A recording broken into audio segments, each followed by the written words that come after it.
السلام عليكم ورحمة الله وبركاته. نوجد معكم إن شاء الله سلو ولا الزميطة، حنا كنقولها الزميطة في منطقة مكناس. أنا راني حمرت كيلو وشوية في الكوكوط، الصراحة عطى نتيجة رائعة وتحمر مزيان. أنا عندي الدقيق الفورس عادي حمرته، وغادي ندير واحد الكمية صغيرة ماشي كتيرة بزاف. أنا نتوما تشوفوا فاش تحمر غربلتو، وداك التكوار هذاك اما كتزيدو تحمروه ولا تخليوه. عندي هنا الجنجلان غادي نطحن النص وغادي نخلي النص صاين. ها هو هذا اللوز قليته، وداك الزيت ديالو غادي نعاود نخلط به. عندي اللوز مهرمش، عندي حبة حلاوة والنافع محمرين غير شوية، القرفة، عندي زيت البلدية، عندي شوية ديال الزبدة من النوع الجيد، والملحة ضروري باش نعدل الذوق. انا درت القرفه، حبه حلاوه والنافع محمرين غير شويه باش ما يتحرقوش. عندي اللوز محمر ومهرمش،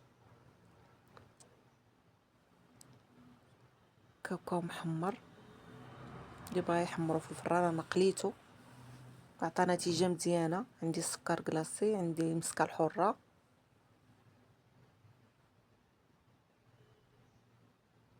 الجنجلان صاين والجنجلان مطحون. وانا غادي نخلط هاد النواشف كامله، وغادي نضيف شويه د الملحه باش نعدل الذوق، وغادي ندير في الطرف ديال الزبده والزيت سخونه.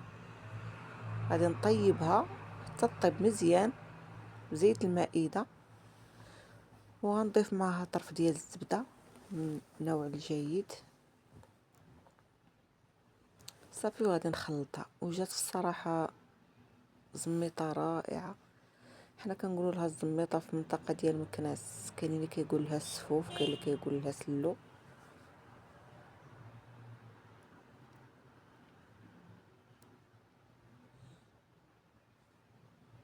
صافي غادي ندير الزيت وغادي نجمعها. هنا راه كان الزيت سخونه صافي، خليتها حتى بردات وكملتها العجينه بيدي باش تمتزج مزيان. ونتمنى رمضان يلقانا في اتم الصحه والعافيه. وللمشاهدين ديالي ما تنساونيش من واحد اللايك وتعليق وتشجعونا.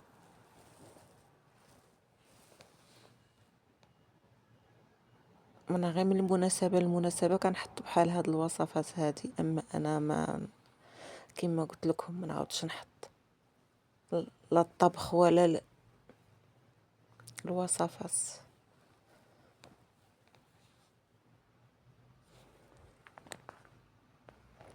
صافي محيت غادي نجمعها، غادي نعاود نقلي اللوز ونضيفو هكاك صاين. انا كيعجبني صاين صافي، وغادي نخليها حتى تبرد حتى لغد ليه. كما كتشوفوا اللوز محمر، ما نخليش يتحمر بزاف صافي. وغادي نجمعها، راه ما كاين لا بريستيج لا والو.